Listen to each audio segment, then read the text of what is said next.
Hey, welcome to this week's Wisdom Letter. Nice to be back in person. Thanks for viewing some past Wisdom Letters while things got a little bit organized here.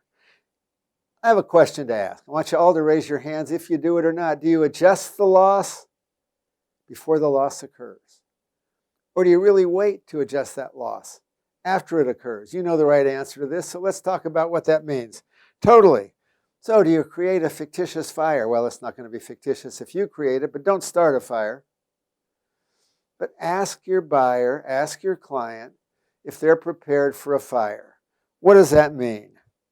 So if a fire destroys your warehouse and you can't produce new products, you can't ship finished products, your phones are out, there's no place for your employees to come to work, does your client know what to do before that occurs?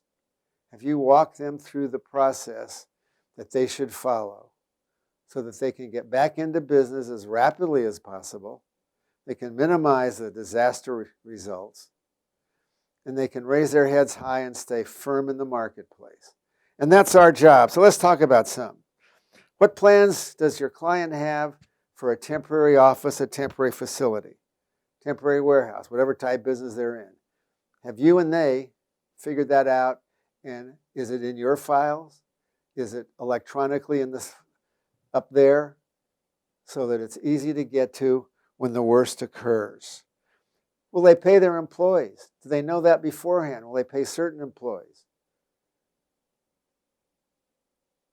Are they going to be covered for long enough to pay their employees when the worst happens? Or do you just take things as they are on the shelf and don't tailor it exactly to the right client? Records pretty easy today. They're all up there in the cloud, aren't they? For most employers. Helps a lot better than it did in the old days. Who's responsible for the leased equipment? How's that going to be replaced? Quickly, easily? How much of it do they really own? What is their loan on it? Will they be able to get new if they have no revenue coming in? How about a profit on their finished goods? Will that continue? You know all of this. It's a matter of just putting it into action and making sure you do it at least annually on every client you want to keep for life. Any questions? Just shoot them to us. If I wasn't clear, let's make it clear. See you next week.